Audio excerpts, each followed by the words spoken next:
सोना का बदन बुखार से तप रहा था। ऊपर से रसोई की जिम्मेदारी, किसी तरह सब्जी चलाए जा रही थी। तभी उसका देवर राज वहाँ पानी पीने आया। उसने सोना के हाव भाव देखे तो उसके माथे पर हाथ रखा और बोला, भाभी आपको तो तेज बुखार है। हाँ, सोना ने कमज़ोर आवाज़ में कहा। सुबह कुछ नहीं था, दोपहर से अचानक। भैया को बताया? नहीं, वह तो परसों आने ही वाले हैं। वैसे भी बेकार परेशान होंगे। आज तो रात हो ही गई, बस कल की बात है। अरे लेकिन राज की फिक्र कम नहीं हुई थी, मगर सोना ने उसे दिलासा देते हुए कहा, कोई बात नहीं, मामूली बुखार ही तो है, तुम जाकर पढ़ाई करो, खाना बनते ही बुला लूँगी। सोना की नकल उतारकर चिढ़ाते हुए राज ने उसके हाथ से बेलन छीना और बोला, लाइए मैं बना देता हूँ, आप जाकर आराम कीजिए। ना ना, लेट गई तो मैं और बीमार हो जाऊंगी। सोना बैठने वालियों में से नहीं थी। वह बोली, हम दोनों मिलकर बना लेते हैं। और वे दोनों मिलकर खाना बनाने लगे। सोना का पति विनय कंपनी के किसी काम से 3 दिनों के लिए बाहर गया हुआ था। वह कर्मचारी तो कोई बहुत बड़ा नहीं था, लेकिन बॉस का भरोसेमंद था, सो किसी भी काम के लिए वह उसे ही भेजते थे। सोना का 21 साल का देवर राज परीक्षाओं की तैयारी कर रहा था। विनय जैसा प्यार करने वाला पति पाकर सोना भी खुश रहती थी। कुछ पति की तनख्वाह और कुछ वह खुद जो निजी स्कूल में पढ़ाती, दोनों से मिलाकर घर का खर्च अच्छे से निकल आता। राज अपनी पढ़ाई के चलते उनके साथ ही रहता था। जिंदगी में कमी थी तो बस यही कि खुशहाल शादीशुदा जिंदगी के 10 सालों के बाद भी उनकी कोई औलाद नहीं थी। अब सोना 35 साल की हो चुकी थी। अपनी हम उम्र बाकी टीचरों को उनके बच्चों के साथ देखती तो ना चाहते हुए भी उसे रोना आ ही जाता। वह अपनी डायरी के पन्ने इसी पीड़ा से रंगती जाती। रोटियां बन चुकी थी। राज ने उसे कुर्सी पर बैठने को बोला और सामान समेटने लगा। सोना ने सिर पीछे की ओर टिकाया और आंखें बंद कर ली। वातावरण एकदम शांत था। तभी वहाँ वही तूफान फिर से गरजने लगा, जिसका शोर सोना आज तक नहीं भाप पाई थी। राज की गर्दन धीरे से सोना की ओर घूम चुकी थी।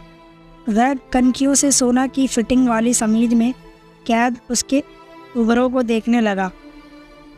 सोना की सांसों के साथ जैसे जैसे वह ऊपर नीचे होते, वैसे वैसे राज के अंदर का शैतान जागता जाता। हो गया सब काम?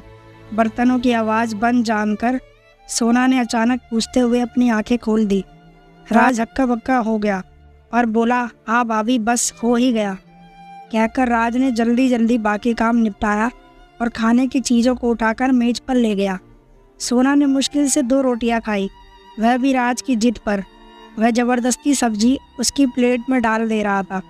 खाने के बाद सोना सोने जाने लगी तो राज बोला, भाभी 15 मिनट के लिए आगे वाले कमरे में बैठिए ना, मैं आपके लिए दवा ले आता हूँ। अरे नहीं, रात भर में उतर जाएगा। सोना ने मना किया, लेकिन राज कहाँ मानने वाला था। मैं पास वाले केमिस्ट से ही दवा लेकर आ रहा हूँ भाभी, जहाँ से आप मंगाती है हमेशा। दरवाज़ा बंद कर लीजिए, मैं अभी आया, कहता हुआ वह निकल गया। सोना ने दरवाज़ा बंद किया और सोफे पर पैर ऊपर करके बैठ गई। राज ने तय कर लिया था कि आज तो वह अपने मन की करके ही रहेगा। इस बीच केमिस्ट की दुकान आ गई। क्या बात है राज बाबू? केमिस्ट ने राज को खोया सा देखा तो पूछा। राज का ध्यान वापस दुकान पर आया। दवा चाहिए थी, उसने जवाब दिया। अबे तो यहाँ क्या मिठाई मिलती है? केमिस्ट उसे छेड़ते हुए बोला। वह उसका पुराना दोस्त था। राज मुस्कुरा उठा और कहा, अरे जल्दी देना, जल्दी देना। बड़बड़ाते हुए केमिस्ट ने हैरत से उसकी ओर देखा। कौन सी दवा चाहिए ये तो बता। राज को याद आया कि उसने तो सचमुच कोई दवा मांगी ही नहीं है। उसने ऐसे ही बोल दिया, भाभी की तबीयत ठीक नहीं है, उन्हें बुखार है, जरा नींद की गोली देना। नींद की गोली बुखार के लिए? सोचते हुए केमिस्ट ने उसे देखा। वह खुद भी सोना के हुस्न का दीवाना था। हमेशा उसके बारे में चटकारे ले लेकर बातें किया करता था। उसने राज के मन की बात ताड़ ली। ऐसी बातों का उसे बहुत अनुभव जो था। उसने नींद की गोली के साथ बुखार की भी दवा दे दी। राज ने लिफाफा जेब में रखा और तेजी से वापस चलने को हुआ कि तभी केमिस्ट चिल्लाया, अरे भाई खुराक तो सुन ले। राज को अपनी गलती का एहसास हुआ। वह काउंटर पर आया। केमिस्ट ने उसे डोज बताई और आंख मारते हुए बोला, यह नींद वाली 1 से ज़्यादा मत देना, टाइट चीज़ है। अबे क्या बकवास कर रहा है। राज के मन का डर उसकी जबान से बोल पड़ा। उसकी तो चोर की दाढ़ी में तिनका वाली हालत हो गई। वह जाने लगा। केमिस्ट पीछे से कह रहा था, अगली बार हमको भी याद रखना दोस्त। राज उसको अनसुना करता हुआ आगे बढ़ गया। घर लौटने पर डोर बेल बजाते ही सोना ने दरवाज़ा खोल दिया और बोली, यही बैठी थी लगातार। जी भाभी, आइए अंदर चलिए। राज ने अपने माथे से पसीना पोंछते हुए कहा। सोना अपने कमरे में आकर लेट गई। राज ने उसे पहले बुखार की दवा दी। सोना दवा लेकर सोने के लिए लेटने लगी तो राज ने उसे रोका। भाभी, अभी एक दवा बाकी है, कितनी सारी ले आए भैया। सोना ने थकी आवाज़ में बोला और बाम लेकर माथे पर लगाने लगी। भाभी दीजिए, मैं लगा देता हूँ, कहकर राज ने उससे बाम की डब्बी ले ली और उसके माथे पर मलने लगा। थोड़ी देर बाद उसने सोना को नींद वाली गोली भी खिला दी और लिटा दिया। आज उसका माथा दबाता रहा। थोड़ी देर बाद उसने पुष्टि करने के लिए सोना को आवाज़ दी, भाभी सो गई क्या? कोई जवाब नहीं मिला। राज ने उसके चेहरे को हिला डुला कर भी देख लिया। कोई प्रतिक्रिया ना पाकर वह समझ गया कि रास्ता साफ हो चुका है। राज की कनपट्टियों में खून तेजी से दौड़ने लगा। वह बत्ती जलती ही छोड़ सोना के ऊपर आ गया। मर्यादा के आवरण प्याज के छिलकों की तरह उतरते चले गए। कमरे में आए भूचाल से मेज पर रखी विनय और सोना की तस्वीर गिरकर टूट गई। सब कुछ शांत होने पर राज थक कर चूर चूर होकर सोना के बगल में लेट गया। बस अब बुखार उतर जाएगा भाभी जी, इतना पसीना जो निकलवा दिया मैंने आपका। राज बेशर्मी से बड़बड़ाया और सोना की कुछ तस्वीरें खींचने के बाद उसे कपड़े पहना दिए। सोना अब तक धीमे धीमे करा रही थी। राज पलंग से उतरा और खुद के कपड़े पहनने लगा। तभी उसकी नज़र आधी खुली दराज पर गई। भूल से सोना अपनी डायरी उसी में छोड़ी हुई थी। राज ने उसे निकाला और कपड़े पहनते पहनते उसके पन्ने पलटने लगा। अचानक एक पेज पर जाकर उसकी आंखें अटक गई। वह अभी अपनी कमीज के सारे बटन भी बंद नहीं कर पाया था, लेकिन उसको इस बात की परवाह नहीं रही। वह उस पन्ने में लिखे शब्दों को पढ़ने लगा। उसमें सोना ने लिखा था, बस अब बहुत रो लिया, बहुत दुख मना लिया औलाद के लिए। मेरा बेटा मेरे पास था, मैं उसे पहचान ही नहीं पाई। जब से मैं यहाँ आई उसे बच्चे के रूप में देखा, तो आज अपनी कोख के बच्चे के लिए इतनी चिंता क्यों? मैं बहुत जल्दी राज को कानूनी रूप से गोद लूँगी। राज की आंखों के आगे अंधेरा छाने लगा।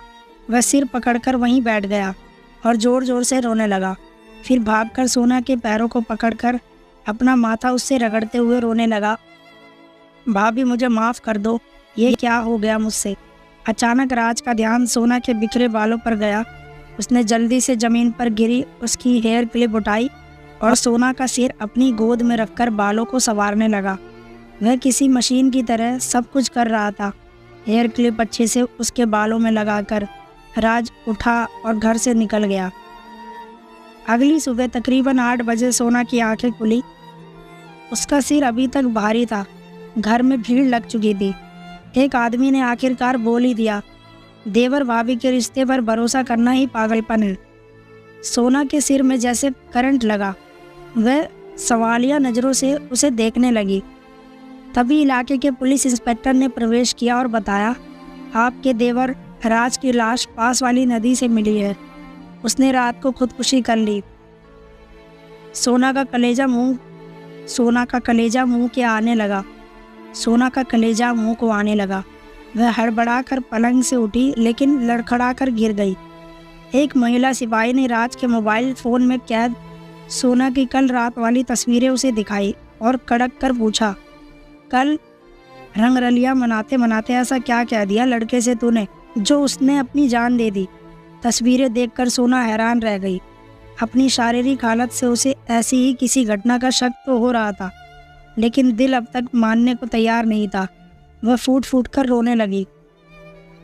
इंस्पेक्टर ने उस महिला सिपाही को अभी कुछ न पूछने का इशारा किया और बाकी औपचारिकताएं पूरी कर वहां से चला गया। धीरे धीरे औरतों की भीड़ भी छटती गई। विनय का फ़ोन आया था कि वह आ रहा है, घबराए नहीं। लेकिन सोना बस सुनती रही। उसकी सूनी आंखों के सामने राज का बचपन चल रहा था, जब वह नई नई इस घर में आई थी। दोपहर तक विनय लौट आया और भागते हुए सोना के पास कमरे में पहुंचा। वह अभी भी पलंग पर बैठी शून्य में ताक रही थी। विनय ने उसके कंधे पर हाथ रखा, लेकिन सोना का शरीर एक और लुढ़क गया। सोना सोना चीखता हुआ विनय उसे झकझोरे जा रहा था, पर सोना कभी ना जागने वाली नींद में सो चुकी थी। दोस्तों, मैं उम्मीद करता हूँ आपको ये कहानी अच्छी लगी होगी। अगर आपको ये कहानी अच्छी लगी है तो हमारे चैनल को सब्सक्राइब करें और बेल आइकन दबा लें, जिससे आपको हमारी वीडियो की नोटिफिकेशन मिलती रहेगी।